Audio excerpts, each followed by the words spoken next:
Hi, um, I'm sitting here today on this beach to tell you about the three Girl with a Gun anime created in the early 2000s by Beetrain.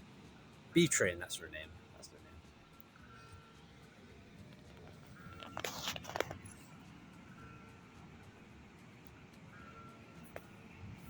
Beetrain's probably most famous for Dot Hack Sign, I think. The other Dot Hack series. Pretty much everything they've done is like a real slow burn, a real long watch. So they have a very cinematic style, a lot of good music, very very slow cinematic type of anime that I especially love when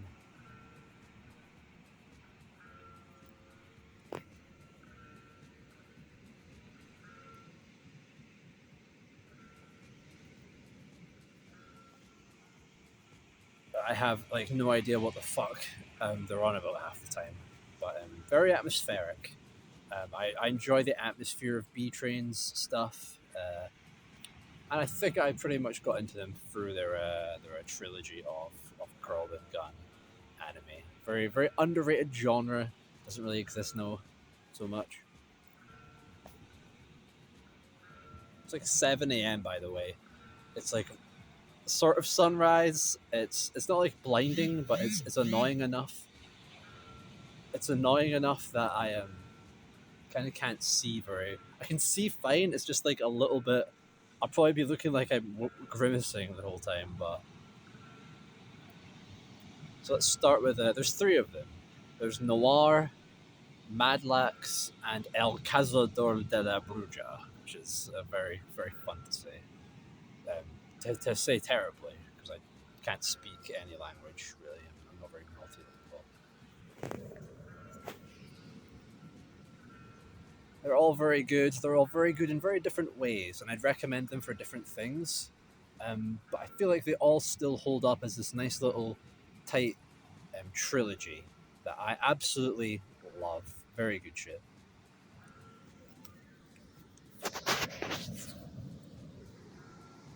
Starting with Noir because it's kind of I think the most famous. I've heard a few things about Noir. I mean, none of these shows are really all that famous because they're kind of older and they're kind of more on that niche of vaguely like this ain't your shonens, right? This ain't no this ain't no Dragon Ball. I don't know. Noir is set in France, which is quite cool for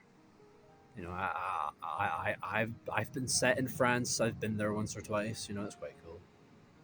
There was an assassin named Muriel who um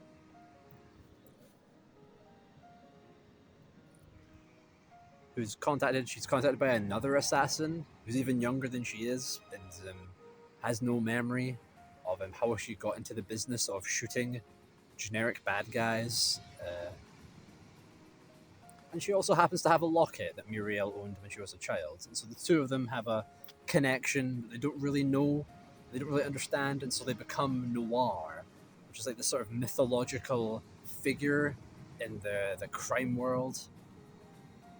And they just go around and they do all sorts of cool assassination shit and slowly, episode by episode, piece together a picture of what brought them together, kind of thing. They're trying to like unravel a conspiracy about like this big group, the Soldats. It's very cool, very like European Gothic, quite religious mafia vibes. Very cool. Music is amazing. Music is an absolute perfect, so classy. It's a very classy show, definitely. Down to like the slow animation, very nice background art. Um, the music, very classy as well. The production, the presentation, it's all very mature. It's all very tasteful. The title like card thing, the transition banner of that guitar riff. I'm not going to try and replicate it like verbally because it's too cool. Man, that shit goes hard. It's awesome. It's very episodic. It's very much like episode by episode is completely different, and there's not really an overarching plot, more than there's little threads of plot that go between the episodes. So there's some episodes that feel a bit like filler, but they're still really cool. This is one of the instances where I don't mind the filler episodes actually, because they're not like pure filler. It's just like there's like not much significant plot progression happening for 90% of it, but like it's still very, very cool. That's the main thing. It's a slow show, definitely the slowest of the three, but it's cool. It's like, I don't know, it's the kind of anime you could show your dad. Like it's that just classy and classical, very classical story. I don't really have much else to say about the story. I like the characters a lot. I'm mostly interested in like the atmosphere, the weird slow burn. It goes places, definitely.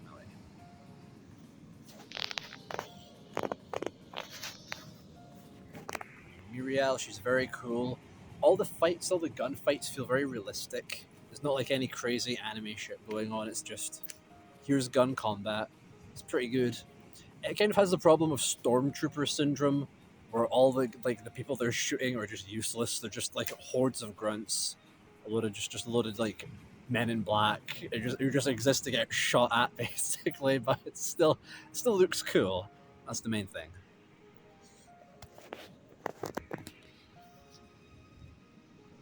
It's not really many characters because it's episodic and it just sort of features the two main girls. That's pretty much it.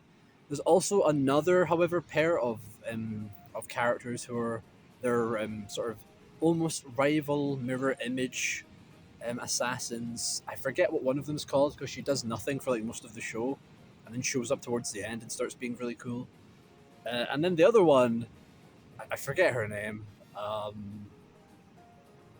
I'm shit with names. Real or fake people, I'm shit with names. The other girl is just crazy. She just loves stabbing people. Just, just, it's very funny.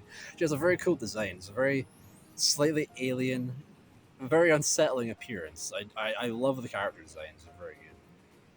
I mean, the animation's quite basic because there's not like crazy action. It's not like super like there's lots of things happening because it's slow. It's a slow show. It looks very pretty though. That's the thing. The voice acting's really good. Shoutouts to the dub. I think this is the kind of anime where the dubs are honestly just as good as the subs. Like, just watch either one. Who gives a shit, honestly? If anything, the dub maybe just makes the characters sound less cute, and it sort of works a little better with the vibe of the show. Um, they're both good. Just watch either. I don't care.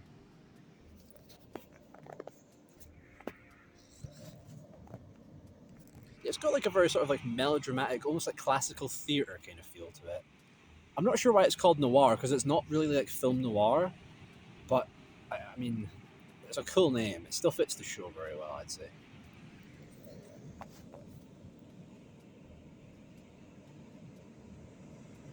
I won't spoil what happens in the plot, um, but I love where the plot goes. I like the dynamic. It's very simple. It's a really simple story, and I could probably explain the whole thing in spoilers in like 3 sentences. But you're there for the action and the suspense. I think there's a lot of suspense. It's very tense. A lot of good tension building in this show. It's very good. Like it's you could call it a masterpiece. I don't like to use that word, but you could. You could enjoy it for the slow burn, cinematic, tense drama, or just cool women with guns. Woo, woo, yeah, very nice. I agree. That's why that's more the level I'm working on. I think, to be honest. So yeah, Noir, very good shit. I do highly recommend Noir. It's probably the most recommendable of the three. I'm not sure. It's not my favorite. It's definitely not. If anything, it's maybe my least favorite because it's just very linear. I guess. I don't know. It's definitely the coolest though. It's the classiest one. Very good shit. Oh, there's one episode where they meet another assassin and she's not relevant to the plot, and she just kills people by just like stabbing them in the eye with her nails, which she cooks with poison. It's very fucked up, but it's very funny as well. It's very cool.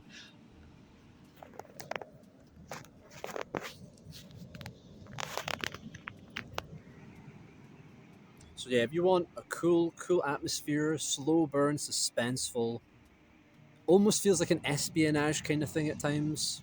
Episodic, so you can kind of watch it quite casually as well. Noir is a high recommendation, definitely. The second one in this trilogy, Madlax, is fucking wild. In comparison, it is kind of worlds apart from Noir and yet so similar in ways. Before I even start describing it, it helps to paint the picture of the kind of show it is by telling you that it was entirely written by people who were very drunk. The basic groundwork of the plot was written when all the writers were plastered, so it reads like it. It really does. It's similarly about this very famous sort of world-renowned assassin named Madlax. No one's ever lived to see her, kind of shit, like an angel of death, kind of thing. And she's sort of caught in the middle of a war between two opposing countries, and nearby. So that's like the show is like in two halves. There's the Mad and there's the Lax. That's the easiest way I can put it. So Madlax, she's in the middle of the war zone, and opposite that, her story ties in and interchanges with another story about, I forget her name as well. I forget all the characters' names. This rich girl, this this like noble. She lives she lives the life of luxury. She's got it made. She's rich and she's living sort of nearby to these countries ravaged by war. And the entire show is just showing you their two.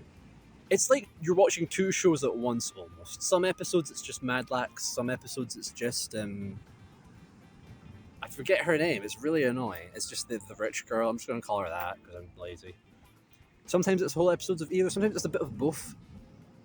So Madlax is doing all her cool assassination shit, and it's all the political drama, and then it's just this weird, surreal, really slow, uneventful, almost like dreary nightmare that's so peaceful and uneventful that it's kind of unsettling.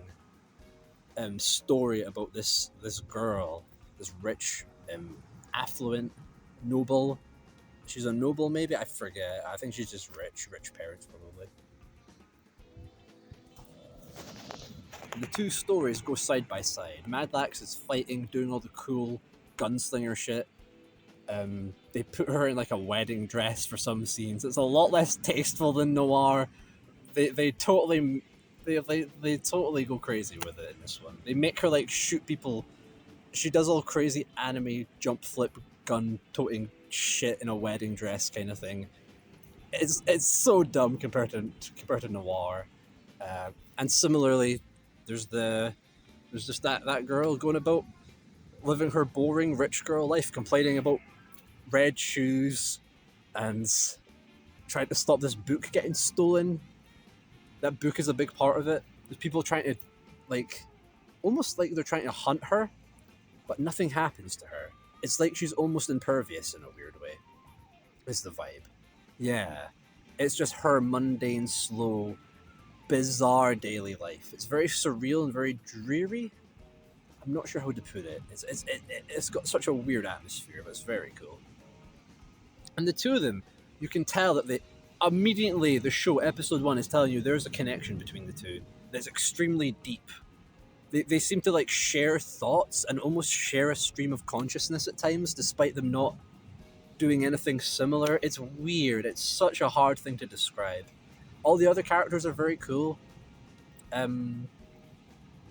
Madlax is kind of on her own. She's kind of just on her own doing everything, which is kind of cool. Whereas the other girl is surrounded by all the side characters who sort of support her, try and help her, try and understand her, or try and steal her book that she really, really likes. A book is a big part of this story. And spliced in among it all, there's like these weird dream sequences about like two kids. They're just sort of stuck in this war zone and this bench. I don't know what it's about. It's very interesting. They just have this discussion, like they're like they're watching this, like they're watching what's happening unfolding, or they're controlling it, or they're related to it. You don't really know until the end, sort of thing. And as the plot goes on and the two characters kind of come closer together, we learn what their connection is. We learn what happens. Everything gets revealed. Shit hits the fan. Shit goes crazy. All the side characters, suddenly their motivations become clear. It's such a catharsis towards the end. I fucking love it. It's both a lot of action in Madlax's episodes. It's a lot of slow burn, surreal tension in the Rich Girls episodes. It feels like an action gunslinger, yet it also feels like surreal and slow in a way that really reminds me of like Serial Experiments Lane or something. It's really cool. Even her hair looks similar, the Rich Girl. It's so cool. I love it. Oh, it's very cool. Yeah, towards the end, shit kicks off. It gets crazy, and once the reveal happens, it's just more insane bullshit from there. I'm not gonna spoil anything. I'm not gonna tell you because I don't even think I could. I don't think I understand it, but it's very, very, very cool. Goes hard as fuck. The gun combat is a lot less realistic, a lot more anime, a lot more over the top, but it's very fun. Madlax, I definitely like it more than Noir, just because I feel like I would want to rewatch it. I feel one watch of Noir is enough for me. I'm satisfied with that. But Madlax, it's like you could rewatch it with the context of the ending, and suddenly everything feels different. You've had it like recontextualized, which is very cool. I always enjoy that a lot. Madlax is a roller coaster. It's fucking weird. It's wild. It's very cool. I feel like its weirdness and its being hard to follow makes it probably the least popular of the three. I want to say it's the one I respect the most. It's the one I would rewatch. It's the one I would definitely want to rewatch the most, I think, Madlax. Music's very cool, much less cinematic, much more hyper, much more upbeat, much more gets you into the frenzy of combat. Got a lot of deep themes. I'm sure it's a very deep story about a deep message. But I think at its simplest form, it's just about duality. And, some people live in a war zone and some people have it all made, kind of shit. It's very weird, and I like its delivery. The action's good. It's surreal and slow, and I highly recommend it. I recommend it more than Noir as like a general. Although I think Noir is definitely, I think, easier to sink your teeth into. Madlax I like more. Madlax just goes fucking crazy. Ah. Also, shoutouts to the rhythm game Shunivum. That shit's awesome with the touch keyboard that you can hover your hand over. I'm always either hitting up the Lucky Star OP or the Madlax OP. Because that shit goes well. It's not the OP, it's actually like the combat theme during the show. But yeah, Madlax is fucking crazy, and I can't describe it more than that because it's everywhere, and I like that shit a lot. Definitely, strong recommendation. Madlax, that shit is good. And the third one is El Cazador de la Bruja, which is Spanish for the Hunter of the Witch. And it is so fun in comparison to the others. I think it's probably my favorite just because it's like a fun cowboy gunslinger road trip adventure kind of thing. It's awesome. There's a bounty hunter named Nadia. Love her. She's so cool. I want to buy her figure. It's like 100 quid. I'm not gonna, but like, it's very tempting. She's very cool, and she's paid to she's hired rather to look after this girl called Elise, I believe, who seems very clueless and absent-minded and doesn't really seem to know um, anything about herself. Weirdly, and she's just paid to take her across the country. Just here you go. We'll pay this assassin to ferry this child to the south of Mexico, and that's the whole show. Um, I love Nadia. Just she really does carry the show because she's awesome. She's extremely cool, extremely good. Like much more realistic, much more like a noir, quite realistic gun combat. If anything, more realistic because it's not big, massive groups of guys trying to kill them. It's usually just like a few people at once, kind of thing. So there's like a nice, tense, realistic feel to the gun combat. And Nadia, she's just so charismatic. She's always cracking one-liners. She's snarky. A lot of charisma. She's very, very lovable. Very cool. I like how she's not too serious. Like she is. She'll get her jobs done and she'll do them well. And she is serious, but she's clearly having fun with it as well. I don't know. She's great. Definitely, she's kind of the reason I think this show is my favorite because she's just a very likable, cool protagonist. Definitely. She's so cool. Elise displays weird powers throughout the show. We don't know what they are until the end, but we know that she had killed a man. There was a man that was very close to her that she had killed, and you slowly work out her background during the show. She slowly starts to remember things about herself as she gets closer to the place she's meant to be taken to, kind of thing. The side characters, there's not too many. There's the people who hired Nadia, who are kind of overseeing the whole operation. There's like this cool office lady. There's like another evil businessman. There's a lot of evil white tuxedo wearing businessmen in these shows, which I find quite funny. They could all be the same villain. I don't know. They could be. There's her rival. There's this like Clint Eastwood, really classic cowboy badass called Ricardo. And he's paid to. He feels like at first he's an enemy or a rival to Nadia. But it's really interesting the reason he's following her in the end. And he also has a kid that he takes around with him all the place. It's kind of like his daughter, kind of like his adoptive cowboy daughter. She never says a word through the whole show, I don't think. And I just love them. They're adorable. She's very cute, very silly. And Ricardo's just such a dad. Like he's such a good murderous cowboy dad. He's great. He's genuinely another reason I love this show. He could have been the protagonist and it would have been just as fun a show, honestly. So yeah, you travel through Mexico, through deep South America. You come along for the road trip as Nadia takes this small, clueless, yet very dangerous child to some sort of weird religious site. And there's sort of like a supernatural element going throughout it as well that connects Elise to the people who are paying Nadia to ferry her across the country. There's also like this weird, really creepy kid who knows Elise, and he's like a weird stalker who kills people with like string. He's awful. You end up kind of liking him, but bad vibes, definitely. Yeah, the way that the characters all come together near the end is very satisfying. You kind of learn what the motivation was for everything. It's a very simple show. It's plot-wise, I think, even simpler than Noir, although it has more plot twists than Noir. But it's easily my favorite just because it's the most fun. It's just a fun gunslinger cowboy romp. This great road trip feel throughout it, and I love the characters the most. They're just very fun. Music's good. Music's not as good. It's not as slow. It's not as slow. If the other shows are too much of a slow burn for you, a bit too cryptic maybe, then I think El Cazador will definitely be your favorite one as well.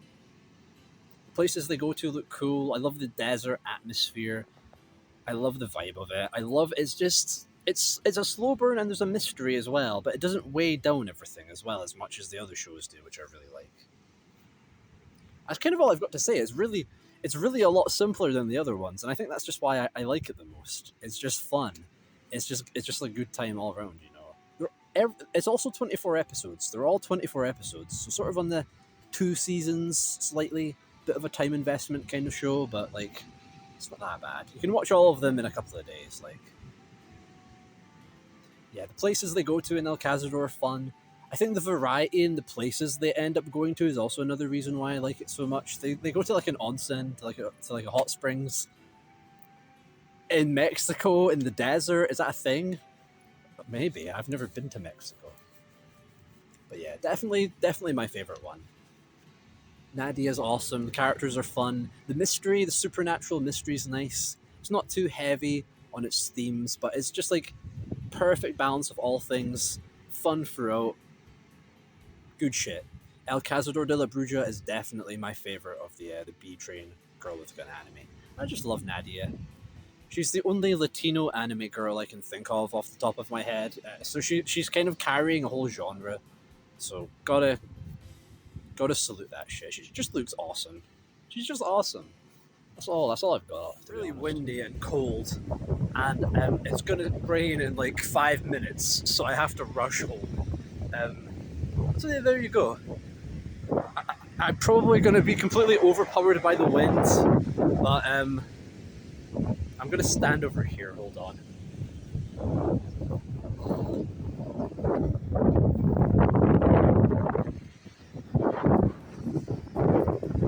Yeah, there we go. That's all I've got to say. I just wanted to talk about these shows because I love them. I love a good Girl with Gun anime. Beetrains are very slow, cinematic, slow burn, very cool shit. Good music, good atmosphere. I recommend all of them for very different reasons.